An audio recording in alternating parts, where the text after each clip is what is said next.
Olá! Neste vídeo abordaremos o surgimento, a manutenção e a importância do cristianismo no contexto histórico ocidental. Começaremos desde a Idade Antiga até a Idade Contemporânea e, ao final, vamos propor algumas discussões a respeito dos assuntos expostos na aula.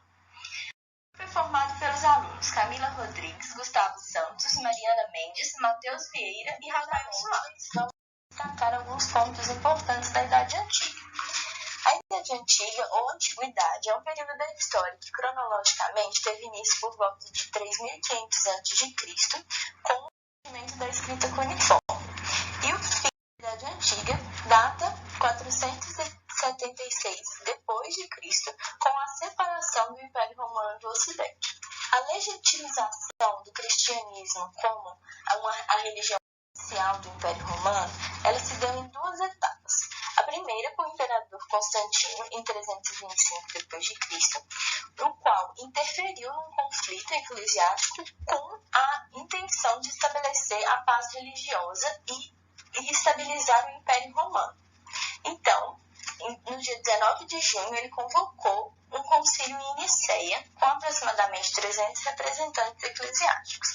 E após esse concílio, o imperador Constantino I aceitou o consenso que diz que Deus e Jesus são uma mesma entidade. E com a assinatura dessa definição, teve fim a perseguição dos cristãos. E somente em 380 d.C., o imperador bizantino Teodósio I promulgou um decreto declarando o cristianismo a religião de Estado e punindo o exercício de cultos pagãos. Vale ressaltar que um exame franco, mas judicioso do avanço e estabelecimento do cristianismo pode ser considerado parte deveras essencial na história do Império Romano. Enquanto esse grande organismo era invadido pela violência sem freios ou minado pela lenta decadência, uma religião pura e humilde foi brandamente insinuando-se na mente dos homens, crescendo no silêncio e na obscuridade. Da oposição, tirou ela um novo vigor para finalmente erguer a bandeira triunfante da cruz sobre as ruínas do Capitólio. A Idade Antiga estendeu-se até o ano de 476, quando houve a desagregação do Romano do Ocidente. Esse acontecimento marcou o fim do Império na Europa Ocidental e deu início ao processo de ocupação deste continente pelos reinos germânicos. Isso permitiu a fusão entre a cultura latina e a cultura germânica, e assim passamos para a Idade Média. A Idade Média é o período da história da Europa que se passa entre os séculos V e XV. Tem início com a queda do Império Romano do Ocidente e fim na conquista de Constantinopla pelos otomanos em 1453. A fim de entendermos melhor a influência e a história da Igreja Católica na Idade Média, vamos começar ressaltando a divisão entre o Império Romano do Ocidente e a do Oriente, conhecido como Império Bizantino. O Império Bizantino perdurou por mais de 1000 anos após a queda do Império Ocidental e foi basilar na formação do direito contemporâneo no século VI. As diferenças entre o Império Ocidental e Oriental não se tinham somente ao espaço geográfico e às práticas econômicas e políticas. No ano de 1053, ocorreu um grande evento denominado Sociedade, estendendo-se desde a adoção do grego em práticas litúrgicas até a criação do alfabeto cirílico, que é um alfabeto baseado no grego e feito a fim de evangelizar povos da Europa Oriental. A Baixa Idade Média também testemunhou a ascensão da Europa de estados-nação monárquicos fortíssimos, particularmente na Inglaterra, França e nos reinos da Península Ibérica, Aragão, Castela e Portugal. Os longos conflitos no final da Idade Média vieram fortalecer o domínio real sobre o próprio território. Os reis obtinham benefícios com os conflitos através do aumento territorial e da extensão da legislação real por todos os seus reinos. O financiamento da guerra exigiu métodos de cobrança de impostos e, na maior parte das vezes, aumentos significativos de taxas de impostos. A necessidade de obter o consentimento daqueles que eram taxados levou a que corpos representativos, como o Parlamento da Inglaterra ou a Assembleia dos Estados Gerais, ganhassem algum poder e autoridade, destacando assim um retorno à ideia de Estado. Essa lenta decaída do sistema feudal foi um dos motivos que levaram à Idade Moderna. Outro acontecimento característico é a cruzada, que é um termo utilizado para designar qualquer um dos movimentos militares de inspiração cristã que partiram da Europa Ocidental em direção à Terra Santa e à cidade de Jerusalém, com o intuito de conquistá-las, ocupá-las ou mantê-las sob o domínio cristão. Considerando tudo isso que foi dito sobre a Idade Média, agora a gente vai mostrar como que a cristandade se manteve presente na Idade Moderna. E uma coisa que a gente tem que deixar muito claro aqui é perceber como que a religião deixou de ser o pilar central do pensamento e de tudo, praticamente, né? A gente vivia num teocentrismo na Idade Média, e isso deixou de acontecer a partir da Idade Moderna, como a gente pode perceber a partir do Renascimento e do Iluminismo, em que a religião deixa de ser o foco central da sociedade e a razão começa a permear os pensamentos da sociedade na época. E tendo isso em vista, a gente pode perceber que isso influenciou pra caramba a religião. E é sobre isso que a gente vai tratar nessa apresentação. Começando o Renascimento Cultural, que teve seu início a partir do século XIV. Como o próprio nome diz, o Renascimento buscava o renascimento dos valores greco-romanos, sua filosofia, suas artes, entre outros. E por isso, eles buscavam uma liberdade à religiosidade medieval, que evitava esses valores greco-romanos de florescer na sociedade europeia daquele momento. E o jeito como eles fizeram isso foi a ascensão dos ideais burgueses. E isso foi muito importante, porque no momento que os ideais burgueses começaram a se sobrepor aos da Igreja Católica daquele momento, a Igreja perdeu seu poder político e perdeu o seu prestígio. E perdendo o seu poder e perdendo o seu prestígio, que possibilitou a Reforma Protestante. E por que isso tem a ver com a ascensão dos ideais burgueses?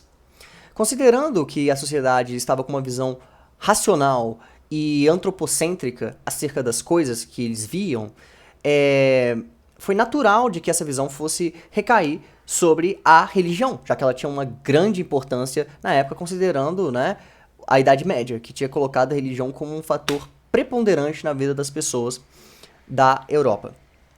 E dessa forma, essa visão racional proporcionou certas críticas a como a cristandade estava sendo representada naquele momento. Pessoas como Martim Lutero, João Calvino, Henrique VIII mostraram suas visões de como a religião deveria ser mostrado, mas, é claro, mantendo as bases da cristandade. E isso ocasionou a criação de igrejas como a calvinista, a anglicana e a de Martim Lutero. E considerando esse momento de grandes repercussões religiosas e históricas, era natural da Igreja Católica também reagir em relação a isso. E foi aí que aconteceu a Contra-Reforma, que era um movimento da Igreja Católica que objetivava conter o protestantismo na Europa daquela época. Outro momento muito importante que a gente deve deixar claro aqui, que reafirmou aquilo que a gente falou no começo do vídeo, que é sobre o quê? A substituição da religião como ponto central da sociedade, foi justamente o Iluminismo, que aconteceu no século XVII, e que foi diferente do Renascimento, que era um movimento muito social. Esse foi mais político, por ele se rebelar contra o absolutismo, o mercantilismo e o poder exacerbado do clero. E era um movimento que pregava a razão, a liberdade, a democracia e a educação.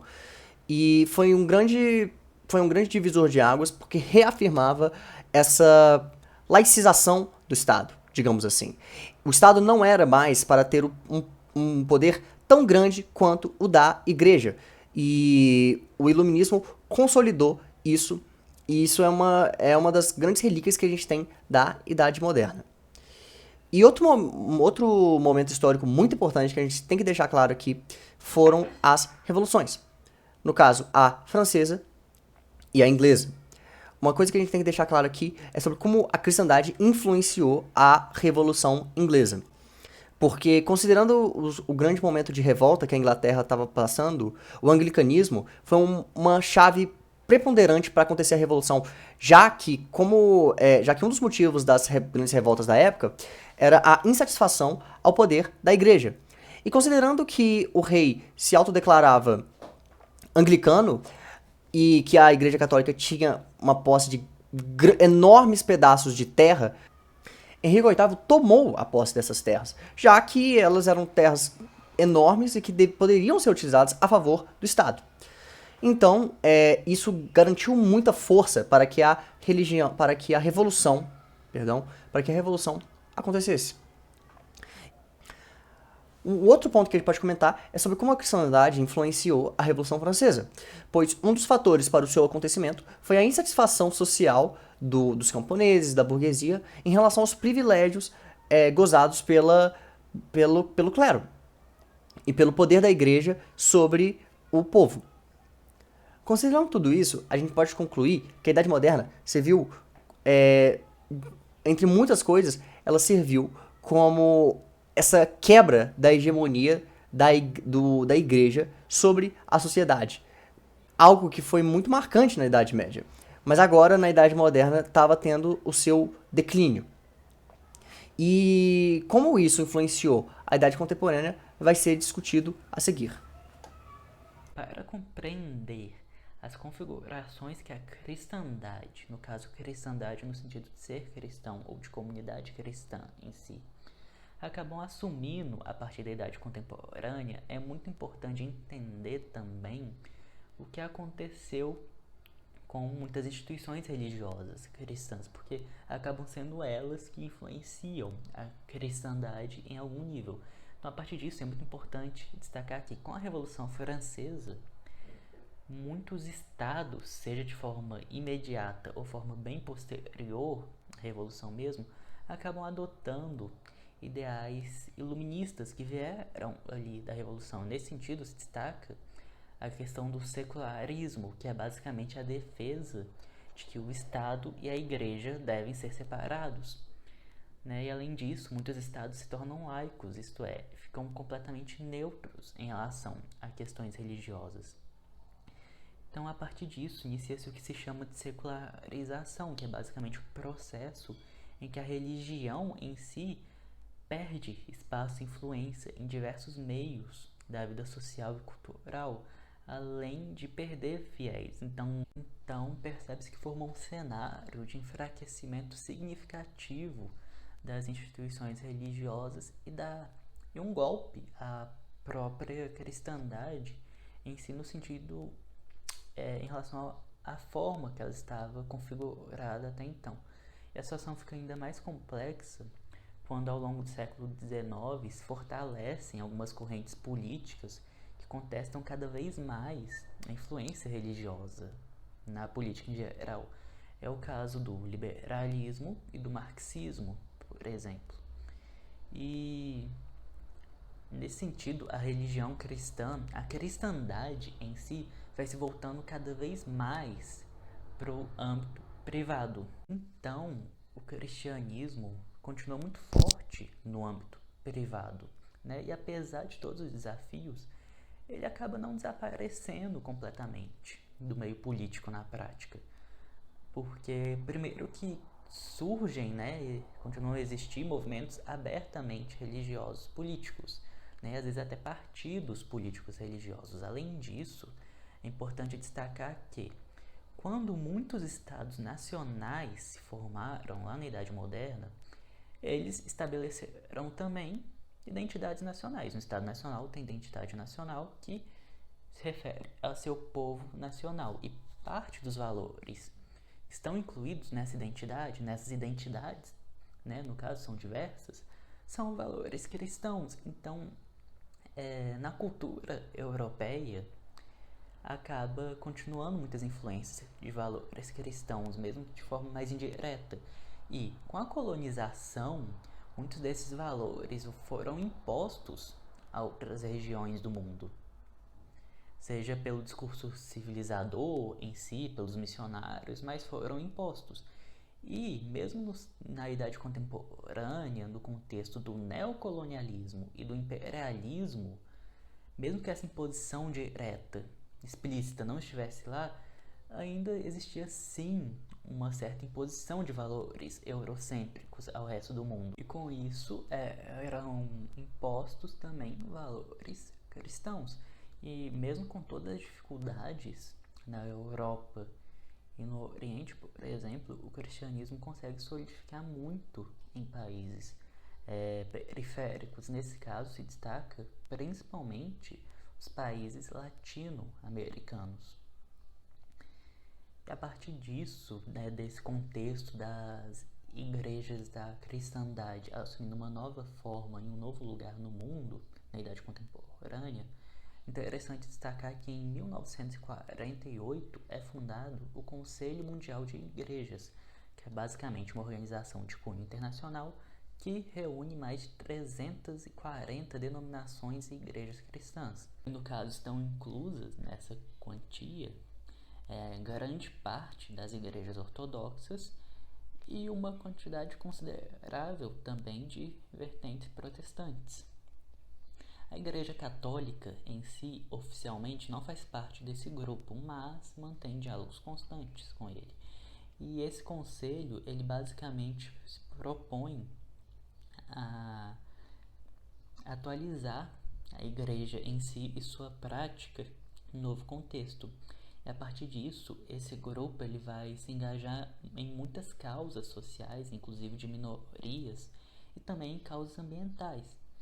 Isso vai acabar causando uma certa polêmica com vertentes conservadoras, porque elas vão afirmar que, com esse engajamento, esse grupo está se distanciando das tradições. Sobre a Igreja Católica, especificamente, é importante destacar alguns pontos interessantes. No caso, é pertinente falar sobre a questão romana, que é basicamente uma exemplificação da disputa entre igreja e Estado na Idade Contemporânea. No caso, esse episódio foi uma disputa territorial entre o Vaticano e o governo da Itália. Né? E isso terminou no governo de Benito Mussolini, quando foi acordado que o Vaticano ia ser, a partir dali, um Estado autônomo e soberano. E a partir disso também, ainda nesse contexto do século XX, destaca-se que quando ocorreu a Segunda Guerra Mundial, muitos acusaram a Igreja Católica de manter uma posição excessivamente ambígua, o que acabou levando a muitas críticas à instituição em si. Diante dessa onda de críticas, polêmicas e contestações, a Igreja Católica resolve, em 1962, estabelecer o Concílio Vaticano II. Né? Isso foi feito pelo Papa João XXIII, e esse concílio ele basicamente vem com a promessa de introduzir mudanças que iam adaptar a Igreja Católica aos novos tempos, e até seria uma forma de ampliar a cristandade, de aumentar a comunidade cristã católica.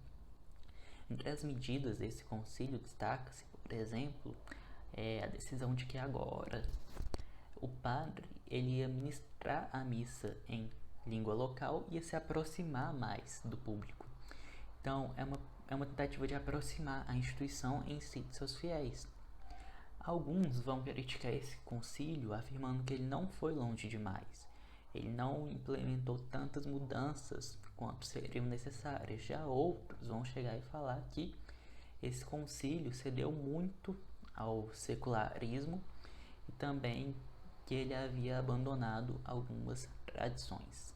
E ainda sobre a Igreja Católica, é importante destacar que no século XXI, após um mandato um pouquinho mais conservador do Papa Bento XVI, assumiu o Papa Francisco, que é o primeiro Papa das Américas. E no caso, o Papa Francisco, apesar dele se envolver em algumas polêmicas por causa de posições ambíguas, e apesar dele manter algumas convicções um pouco mais tradicionais, ele é um Papa que no geral buscou adaptar ainda mais a Igreja aos novos tempos e também buscou aumentar a visibilidade internacional e o próprio poder de influência da instituição Igreja Católica em si.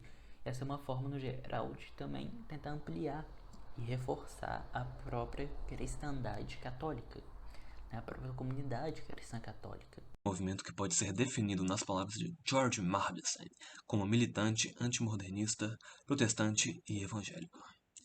Em relação à Igreja Ortodoxa, após a cisma do Oriente, a Igreja Ortodoxa manteve força majoritariamente na Europa Oriental, onde veio de encontro com o ateísmo estatal resultado da expansão do comunismo, sofrendo com a censura e perseguição.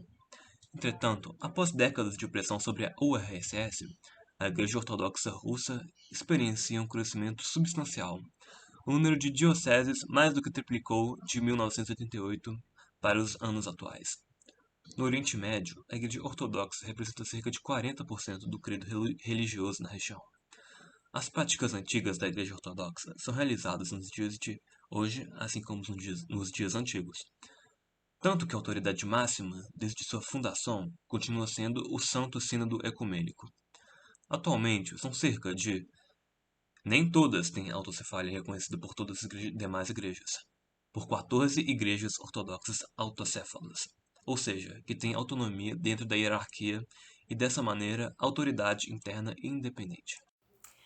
Após o conteúdo exposto pelos meus colegas anteriormente, eu trago 3 questionamentos que podem ser levantados diante da exposição desse conteúdo e do tema do nosso trabalho.